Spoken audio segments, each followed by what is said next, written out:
Assalamualaikum everyone, welcome to my YouTube channel. I hope you all are doing well.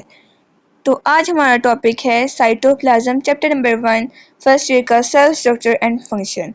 तो cytoplasm हमारे पास सबसे पहले क्या है, डेफिनेशन में आ जाएं, the region between nuclear envelope and cell membrane, जो कि रीजन होता है nuclear envelope and cell membrane के दरमियान में जो रीजन होता है उसको हम लोग कहते हैं साइटोप्लाज्म। ठीक है, और इसके आगे आ जाते हैं पोर्शंस। इसके टू पोर्शंस हैं, ये आप डायग्राम देखें ना, ये न्यूक्लियस है हमारे पास, ठीक है, इसके टू पोर्शंस आ जाते हैं। अब फर्स्ट पोर्शन देखें, the portion of cytoplasm which is present towards the nucleus is cytosol. अभी न्यूक्लियस है, ठीक है, ये कहते हैं कि जो पोर्शन साइटोसोल जो पोर्शन जो है न्यूक्लियस के टूवर्ड्स है उससे हम साइटोसोल कहते हैं। तो देखें, ये न्यूक्लियस है, ये पोर्शन आ जाते हैं, ये वाला जो पोर्शन है ये न्यूक्लियस के टूवर्ड्स है, तो इसको हम लोग कह देंगे साइटोसोल। और सेकंड पोर्शन कौन सा है, the portion of cytoplasm which is present outside known as cytosol, यानी कि वो पोर्शन जो न्यूक्लियस की तरह आउटसाइड है उससे हम लोग कहते हैं साइटोजेल। तो ये वाला पोर्शन देखिए न्यूक्लियस से ज़रा आउटवर्ड है, तो ये आ जाएगा साइटोजेल। ठीक है, याद रखना है साइटोप्लाज्म क्या है, region between nuclear envelope and cell membrane. और पोर्शन इससे कितने आ जाते हैं, टू पोर्शन। आपसे पेपर में पूछा जा सकते हैं कि साइटोप्लाज्म के कितने पोर्शन है, how many portion of cytoplasm, तो दो होंगे, एक साइटोजेल एक साइटोसोल। तो अब जो न्यूक्लियस के जो टूवर्ड्स होगा उसको हम लोग कहेंगे साइटोसोल, और जो न्यूक्लियस के आउटवर्ड होगा, उसके आउटसाइड होगा, न्यूक्लियस से ज़रा से बाहर की तरफ होगा, उसको हम लोग कहेंगे साइटोजेल। समझ आ गई? आगे चलते हैं। ये आपके पास है प्लांट सेल की डायग्राम। ठीक है, इसमें हम वन बाय वन सबके नाम पढ़ेंगे, हर स्ट्रक्चर का नाम पढ़ेंगे, क्या क्या इसमें बना हुआ है, इसके सबके नाम, और साथ में फंक्शन भी देखेंगे। अब सबसे पहले आप वन में देखें, सेल वॉल है। ठीक है, सेल वॉल। अब सेल वॉल क्या है, ये जो आपके पास ग्रीन पोर्शन है ना, इसको हम लोग कहेंगे सेल वॉल। और सेल वॉल का हमने पढ़ा था कि फंक्शन क्या होगा, गिव शेप एंड प्रोटेक्शन, ये हमारे पास शेप देता है और प्रोटेक्शन प्रोवाइड करता है। और साथ में हमने एक और पढ़ा था कि जो कि था मैकेनिकल सपोर्ट भी प्रोवाइड करता है। ठीक है, उसके बाद आता है प्लाज्मा मेम्ब्रेन। प्लाज्मा मेम्ब्रेन आप ये देख रहे हैं जो इनर साइड है, ठीक है, सेल वॉल की बाद जो इनर साइड आती है प्लांट सेल की, उसे हम लोग कहते हैं प्लाज्मा मेम्ब्रेन। ठीक है, ये इनर मेम्ब्रेन होती है। इसका फंक्शन क्या है कि ये कंट्रोल करती है क्या चीज़ सेल के अंदर जा रही है और क्या चीज़ सेल को लीव कर रही है। जो चीज़ें अंदर आ रही होती हैं और बाहर जा रही होती हैं सेल के, ये सब कुछ कंट्रोल करता है प्लाज्मा मेम्ब्रेन। प्लाज्मा मेम्ब्रेन में आपको कल के टॉपिक में पढ़ाऊँगी। आज मैंने आपको साइटोप्लाज्म पढ़ा दिया है, वो ज़रा लेंथी है, तो मैं आपको डिटेल के साथ अच्छी तरह पढ़ा दूँगी कल साइटोप्लाज्म। ठीक है, तो अब थर्ड में आ जाएँ प्लाज्मा मेम्ब्रेन आपको मैं कल पढ़ा लूँगी। उसके बाद थर्ड में आ जाए साइटोप्लाज्म। ठीक है, तो साइटोप्लाज्म आज हम पढ़ रहे हैं, मैं आपको इसका आगे जाके नेचर और स्ट्रक्चर वगैरह सब कुछ समझाऊंगी। अब देखिए साइटोप्लाज्म, ये जो येलो है ना सब्सटेंस, येलो लाइक स्ट्रक्चर जिसके ऊपर सारी ऑर्गेनेलिज हैं, ठीक है, उसको हम कहेंगे साइटोप्लाज्म। ये जेली लाइक सब्सटेंस है जो कि जहाँ पे ऑर्गेनेलिज प्रेजेंट है। ठीक है, सारी ऑर्गेनेलिज आपको पता होगा, mitochondria, Golgi apparatus, endoplasmic reticulum, ये सारी के ऑर्गेनेलिज हैं हमारे पास जो कि साइटोप्लाज्म के ऊपर प्रेजेंट है। उसके बाद फोर्थ पे आ जाएंगे न्यूक्लियस। न्यूक्लियस क्या है, जो कि आपको पर्पल सब्सटेंस नजर आ रहा है ना, पूरा गोल सा पर्पल, ये कंट्रोल करता है सेंटर ऑफ द सेल को, ये हमारे पास न्यूक्लियस है। उसके बाद है न्यूक्लियोलस। न्यूक्लियोलस क्या है, जो कि make ribosome inside the nucleus, ये न्यूक्लियोलस है। ठीक है, ये जो आपको छोटे छोटे स्ट्रक्चर नजर आ रहे हैं ना, ये हमारे पास राइबोसोम्स बनाता है। ठीक है,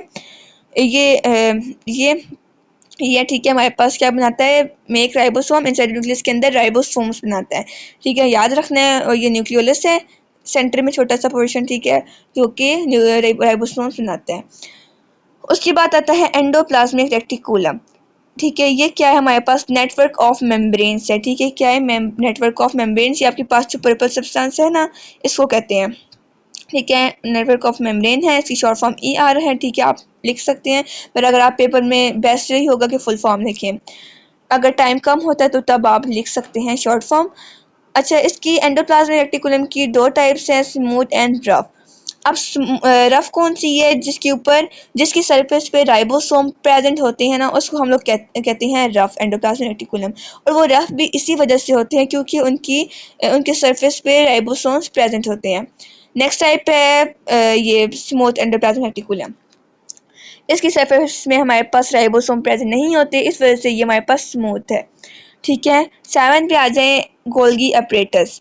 गोल्गी अपरेटस के 3 नेम्स है, मैंने आपको बताया था, Golgi apparatus, Golgi complex, Golgi bodies. ठीक है, ये हमारे पास 3 इसके नाम है। ठीक है, गोल्गी अपरेटस के। ठीक है, उसके बाद इसका फंक्शन क्या है? Modify, sort and packages protein, यानी कि ये मॉडिफाई करता है, सॉर्ट करता है और प्रोटीन को पैकेज मतलब कि पैकेट, स्मॉल पैकेट्स की फॉर्म में बना के बाई की तरफ रिलीज करता है। ठीक है, वेस्ट प्रोडक्ट में। या आप आगे जाके पढ़ लेना, मैं आपको पढ़ाऊंगी ना जब टॉपिक पूरा, तो मैं आपको सारे फंक्शन इसके बताऊंगी। ठीक है, अब 8 नंबर पे आ जाएंगे राइबोसोम्स हैं, सॉरी माइटोकॉन्ड्रिया है। माइटोकॉन्ड्रिया हमारे पास ये जो रेड कलर के नजर आ रहे हैं ना आपको स्ट्रक्चर, ये ऑर्गेनेली। माइटोकॉन्ड्रिया हमारे पास ऑर्गेनेली है। ठीक है, और ये produce energy for the cell, ये हमारे पास सेल के लिए एनर्जी को प्रोड्यूस करता है। और आपने तो इसके लिए सुना ही होगा नाम के, इसको पावर हाउस भी कहते हैं सेल का। ठीक है, क्योंकि ये हमारे पास energy of for the cell produce करता है। ठीक है ना, इसलिए इसको पावर हाउस भी कहती हैं माइटोकॉन्ड्रिया को। और ये रेड कलर के स्ट्रक्चर्स हैं, ये ऑर्गेनेली आपको नजर आ रही है रेड, ये हमारे पास क्या है? माइटोकॉन्ड्रिया। उसके बाद आता है क्लोरोप्लास्ट। क्लोरोप्लास्ट हमारे पास आपको नजर आ रहा है ग्रीन स्ट्रक्चर, ये हमारे पास क्या क्लोरोप्लास्ट है। Chloroplast contain chlorophyll and helps in photosynthesis, ये हमारे पास क्लोरोफिल को कंटेन करता है और हेल्प करता है फोटोसिंथेसिस में। ठीक है, इसकी वजह से फोटोसिंथेसिस होती है, हेल्प करता है फोटोसिंथेसिस में, और ये ग्रीन इन कलर होता है। ठीक है, ग्रीन कलर का ये स्ट्रक्चर होता है। उसके बाद 10 पे आ जाए वैक्यूल। वैक्यूल आपको ये जो ब्लू कलर का स्ट्रक्चर है ना, ये वाला, ये हमारे पास क्या है? वैक्यूल्स हैं। ठीक है, ये वाटर को स्टोर करते हैं और दूसरे मटेरियल को, ये ब्लू कलर का स्ट्रक्चर है। ठीक है, ये हमारे पास जो मटेरियल, दूसरा अदर मटेरियल्स होते हैं, साथ में जो वाटर वगैरह होता है, उनको ये स्टोर कर देता है। उसके बाद आखिर में आ जाए राइबोसोम्स। ठीक है, राइबोसोम क्या होते हैं? एक्सचेंज स्ट्रक्चर होते हैं जो कि प्रोटीन को बनाते हैं। ठीक है, राइबोसोम के टाइनी स्ट्रक्चर्स हैं जो कि हमारे पास बनाते हैं विच में एक प्रोटीन। ठीक है, ये बीच में इनके ना आपको नजर आ रही है फंक्शंस में है। सेल वॉल का देखें क्या था, शेप देता है और प्रोटेक्शन देता है, साथ में आपको पढ़ाया था कि मैकेनिकल सपोर्ट भी देता है। उसके बाद आता है प्लाज्मा मेम्ब्रेन, जो कि कंट्रोल करता है कि क्या सेल के अंदर जा रहा है और क्या लीव कर रहा है। साइटोप्लाज्म का आगे जाके इसके फंक्शन में आपको समझाऊंगी डिटेल के साथ। माइटोकॉन्ड्रिया क्या प्रोड्यूस करता है? Energy for the cell. इसी तरह ये सारे आ जाते हैं। क्लोरोप्लास्ट क्या हेल्प करता है फोटोसिंथेसिस में और क्लोरोफिल बनाता है। ये सारे आपने यहाँ देख लेने हैं, लिखे हुए हैं साथ। ठीक है, और अगर एमसीक्यूज में आ जाता है तो आपको इजीली सब पता होगा, आप सॉल्व कर सकेंगे। नेक्स्ट आ जाए इसकी फिजिकल नेचर। साइटोप्लाज्म की हम फिजिकल नेचर देखते हैं। इसकी फिजिकल नेचर है जेली लाइक सब्सटेंस होता है, यानी कि, या फिर आपके पास एमसीक्यूज में आ जाए सेमी सॉलिड, सेमी लिक्विड। ना बहुत सॉलिड होता है ना लिक्विड होता है, यानी कि जेली लाइक सब्सटेंस होता है। ज़्यादा जो हम प्रेफर करते हैं वो जेली लाइक सब्सटेंस को करते हैं। ठीक है, अगर आपके पास एमसीक्यूज में आ जाता है कि सॉलिड है, लिक्विड है या सेमी सॉलिड है, ठीक है, तो आपने सेमी सॉलिड करना है। अगर आपके पास जेली लाइक नहीं आता, अगर ये 3 ऑप्शन आ भी जाते हैं ना, तो आपने ज़्यादा प्रेफर करना है जेली लाइक सब्सटेंस को। उसके बाद आता है केमिकल नेचर। केमिकल नेचर में अगर आप आएँ तो ये cytoplasm consist of 90% water and 10% dissolve solutes. जो साइटोप्लाज्म है ये ज़्यादातर हमारे पास कंसिस्ट करता है 90% वाटर पे। एमसीक्यूज में आपसे पूछा जा सकता है कि हाँ, साइटोप्लाज्म कितना वाटर में कंसिस्ट करता है, तो ऑप्शन आ जाएंगे 10%, 50%, 90% तो 90% करता है, और 10% डिजॉल्व सोल्यूट पे करता है। अब डिजॉल्व सोल्यूट्स कौन कौन से हैं? एक होते हैं स्मॉल, एक होते हैं लार्ज। अब ये हम पढ़ेंगे स्मॉल मॉलिक्यूल्स कौन से हैं और लार्ज मॉलिक्यूल्स कौन से हैं। स्मॉल पे आ जाए। स्मॉल मॉलिक्यूल्स में हमारे पास आ जाता है आयंस, ग्लूकोज, अमाइनो एसिड्स। ठीक है, जो कि कम्प्लीटली डिजॉल्व हो जाते हैं वाटर में ताकि ट्रू सॉल्यूशंस बना सकें। ठीक है, ये आयन, ग्लूकोज, अमाइनो एसिड हमारे पास स्मॉल मॉलिक्यूल्स हैं। ठीक है, जो कि कम्प्लीटली डिजॉल्व होते हैं ताकि ट्रू सॉल्यूशंस बना सकें। उसके बाद है लार्ज मॉलिक्यूल्स। लार्ज मॉलिक्यूल्स कौन से हैं? आरएनए, प्रोटीन, पोलाइसैचराइड्स एक्सेट्रा, जो कि इनकम्प्लीटली डिजॉल्व होते हैं और बना देते हैं कोलाइडियल सॉल्यूशन। ठीक है, कोलाइडल सोल्यूशन बना देते हैं। या आप में याद रखते हैं स्मॉल मॉलिक्यूल्स हमारे पास जो सोल्यूशन बनाते हैं और लार्ज मॉलिक्यूल्स इनकम्प्लीटली डिजॉल्व होते हैं बना देते हैं कोलाइडल सोल्यूशन। ठीक है, आपसे एमसीक्यू से पूछा जा सकता है कि ग्लूकोज हमारे पास स्मॉल मॉलिक्यूल है या लार्ज मॉलिक्यूल है, आपको पता होना चाहिए। और स्मॉल मॉलिक्यूल डिजॉल्व होकर कौन सा सोल्यूशन बनाते हैं, तो वो ट्रू सोल्यूशन है। और लार्ज मॉलिक्यूल्स डिजॉल्व होकर हमारे पास कोलाइडल सोल्यूशन बनाते हैं। उसके बाद आता है फंक्शन ऑफ साइटोप्लाज्म। अब साइटोप्लाज्म के फंक्शंस क्या हैं, मैं आपको कहा था, आपको मैं डिटेल से बताऊंगी। देखें, अब ये हमारे पास दो मेन चीज़ें हैं। क्या है, site of various metabolic activities. जो हमारे पास साइटोप्लाज्म है, ठीक है, वो एक साइट होती है वेरियस मेटाबॉलिक एक्टिविटीज़ की, क्योंकि उनको क्या नाम है, संभालता है, मेटाबॉलिक एक्टिविटीज़ करता है। ठीक है, साइट होती है वेरियस मेटाबॉलिक एक्टिविटीज़ की। अब उसमें आ जाएं तो मेटाबॉलिक एक्टिविटीज अब कौन कौन सी हैं।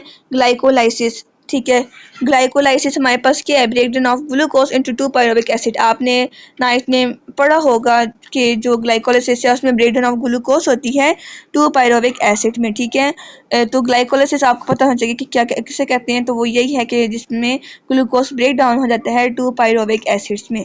ठीक है, उसके बाद आपके पास आता है ग्लाइकोजेनेसिस। ठीक है, ग्लाइकोजेनोलाइसिस क्या है, जो कि ब्रेकडाउन ऑफ ग्लूकोज है, इसको भी हम लोग कहते हैं ब्रेकडाउन ऑफ ग्लूकोज। ठीक है, ग्लूकोज की ब्रेकडाउन को कहते हैं। उसके बाद है ग्लूकोनियोजेनेसिस। ठीक है, ये भी एक तरह से ग्लूकोज कोई ब्रेकडाउन है। ठीक है, ये सब हमारे पास कौन से पार्ट में साइटोप्लाज्म के पोर्शन में उनके होते हैं, वो है साइटोसोल। ठीक है, अब आपको मैंने बताया है कि साइटोसोल क्या होता है। तो जो साइटोसोल है वो हमारे पास न्यूक्लियस के जो टूवर्ड्स नहीं होता पोर्शन, उसको कहते हैं साइटोसोल। और एक बात और, जो साइटोसोल होता है वो लेस विस्कस होता है और जो साइटोजेल होता है मोर विस्कस होता है। ठीक है, ये आपने बात याद रखनी है। साइटोसोल में सारा कुछ टेक प्लेस करता है मेटाबॉलिक एक्टिविटीज। सेकंड में आ जाएं तो आपके पास है site of storage of different materials. ये हमारे पास साइट है डिफरेंट मटेरियल की स्टोरेज की। ठीक है, ये हमारे पास डिफरेंट मटेरियल को स्टोर भी करता है। ठीक है, तो अब कौन से डिफरेंट मटेरियल्स है हमें नहीं पता। अब वो दो तरह के आ जाते हैं, यूजफुल मटेरियल्स एक तरह से होते हैं, यूजफुल मटेरियल्स आ जाते हैं मायोग्लोबिन, ग्लाइकोग्लोबिन, ये सारे साइटोजेल में टेक प्लेस करते हैं। मायोग्लोबिन क्या है, माइक्रोग्लोबिन हमारे पास प्रोटीन है। ठीक है, मायोग्लोबिन हमारे पास क्या है, प्रोटीन। ठीक है, मायोग्लोबिन हमारे पास क्या है, प्रोटीन है। और साथ में ये हमारे पास इसका जो काम है वो क्या है कि ये स्टोर करती है, स्टोर होती है मसल सेल्स में साइटोप्लाज्म के। ठीक है, ये हमारे पास साइटोप्लाज्म के मसल सेल्स में स्टोर होती है। और प्रोटीन है ये, क्या है, protein which store in muscle cells of cytoplasm. ठीक है, याद रखना है।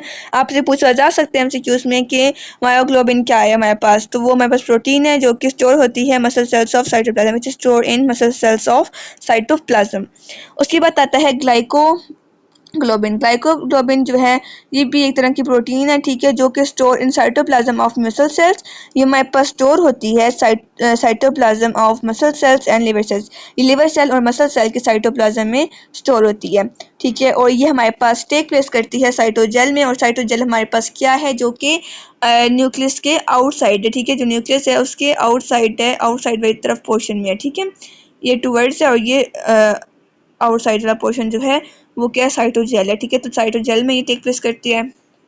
ठीक है, उसके बाद आ जाता है waste material such as uric acid take place in cytosol. ठीक है, आपको यूरिक एसिड का पता होगा। ठीक है, जो वेस्ट मटेरियल्स होते हैं जैसे कि यूरिक एसिड है, तो ये साइट टेक प्लेस करते हैं साइटोजेल में। ये वेस्ट मटेरियल को भी देखती है। ठीक है, स्टोर करती है। तो ये हमारे पास इस तरह से बहुत से वेस्ट मटेरियल्स आ जाते हैं। ठीक है, तो ये साइटोजेल में टेक प्लेस करते हैं। ठीक है, और जो मेटाबॉलिक एक्टिविटीज़ हैं वो साइटोसोल में क्या करती हैं, टेक प्लेस करती हैं। ठीक है, तो ये बातें आपने याद रखनी है। इसके बाद आपके पास ये कंपोनेंट्स आ जाते हैं, साइटोप्लाज्मिक कंपोनेंट्स। अब कंपोनेंट्स कितने हैं, ये हमारे पास दो हैं, सेल न्यूक्लियन और सेल ऑर्गेनेलिस। अब सेल इंक्लूजन क्या होता है, ठीक है। सेल इंक्लूजन हमारे पास they are never enclose by membrane, हमारे पास मेम्ब्रेन के साथ मेम्ब्रेन इनक्लोज नहीं होते, they are never enclose by membrane. इनका स्ट्रक्चर क्या है, ग्रैनुलर स्ट्रक्चर होता है, ठीक है। Granular structure consist of waste material, consist of waste material, ठीक है, कंसिस्ट करता है वेस्ट मटेरियल पे, याद रखना है। They are never enclose by membrane, granular structure consist of waste material और यूजफुल सब्सटेंस, ठीक है। और जनरली प्रेजेंट पेरिफेरल रीजन, और ये प्रेजेंट होता है ज़्यादातर पेरिफेरल रीजन में। उसके बाद आता है सेल इंक्लूजन। आपने सबसे पहले इनके ना ये मैं हाईलाइट कर रही हूँ, ये स्ट्रक्चर ग्राउंडर स्ट्रक्चर है, ठीक है, याद रखना है। उसके बाद ये डिस्क्रीट स्ट्रक्चर है, ये भी याद रखना है कौन सा स्ट्रक्चर है, ठीक है। देखिए अब ये क्या है, हमारे पास साइटोप्लाज्म है वो भी इनक्लोज बाय मेम्ब्रेन है, इसका क्या डिस्क्रीट स्ट्रक्चर है, ठीक है। उसका क्या था, ग्रैनुलर था, क्या डिस्क्रीट है। उसके बाद ये कंसर्न्ड होता है स्पेसिफिक फंक्शन के साथ, यानी कि स्पेसिफिक फंक्शन परफॉर्म करता है ये भी। और उसके बाद नॉन स्पेसिफिक लोकेशन, इनकी कोई स्पेसिफिक लोकेशन नहीं होती, ठीक है। ये इनका कुछ नहीं बताता कि किधर प्रेजेंट है किधर, इनकी कोई स्पेसिफिक लोकेशन नहीं होती। तो ये आपने इनकी कुछ कैरेक्टरिस्टिक्स हैं, ये आपने याद रखते हैं, ठीक है। आगे चलते हैं, कौन से हमारे पास MCQs आ सकते हैं। इम्पोर्टेंट MCQs में देखा जाए, which is the storehouse of a cell, cell का स्टोर हाउस क्या है। तो अक्सर बच्चे इसमें MCQs में मिस्टेक कर जाते हैं, वो माइटोकॉन्ड्रिया लगा देते हैं, तो माइटोकॉन्ड्रिया नहीं है। माइटोकॉन्ड्रिया हमारे पास power house of a cell है, ठीक है। पावर हाउस जो होता है सेल का वो माइटोकॉन्ड्रिया है, और जो storehouse of a cell है वो क्या है, साइटोप्लाज्म। ये बात आपने याद रखनी है, और ये MD कैट के पेपर में अक्सर पूछा जाता है, ठीक है। तो अगर आ जाए what which is the power house of a cell, तो वो माइटोकॉन्ड्रिया होगा। और अगर आ जाए which is the storehouse of a cell, तो वो क्या है, साइटोप्लाज्म, ठीक है। ये आपने याद रखना है, साइटोप्लाज्म है। उसके बाद आपके पास है the portion of cytoplasm which is present towards the nucleus is cytosol, ठीक है, आपको मैंने पढ़ाया। जो न्यूक्लियस के टूवर्ड्स होता है उसे साइटोसोल कहते हैं, और जो न्यूक्लियस के आउटवर्ड होता है, ठीक है, आउटसाइड होता है न्यूक्लियस होता है, न्यूक्लियस से आउटवर्ड होता है, तो उससे हम लोग कहते हैं साइटोजेल। तो ये आपने बातें याद रखनी है, ठीक है। तो ये सारा लेक्चर आपने एक दफ़ा रिवाइज लाजमी करना है, और देखें आपको जो इम्पोर्टेंट पॉइंट्स लगते हैं ना, तो ये आपने सारे पढ़ने हैं। जैसे कि ये टू सॉल्यूशंस आ जाता है, ये कोलाइडल सॉल्यूशन कैसे बनता है, किससे बनता है, ये आपने सारे फंक्शंस आपने याद रखने हैं, ठीक है। और अगर आप ये डायग्राम बनाएंगे, डायग्राम को आपके एक्स्ट्रा नंबर मिलेंगे, ठीक है। तो ये आपने बहुत अच्छे से पढ़ना है, ठीक है, और रिवाइज करना है, ताकि आपको कोई मुश्किल पेश ना आए पेपर में, ठीक है। तो बहुत अच्छे से पढ़ना है, ठीक है। चलें जी फिर, ठीक है। Thanks for watching. अल्लाह हाफिज़। लाइक एंड सब्सक्राइब लाजमी करना है।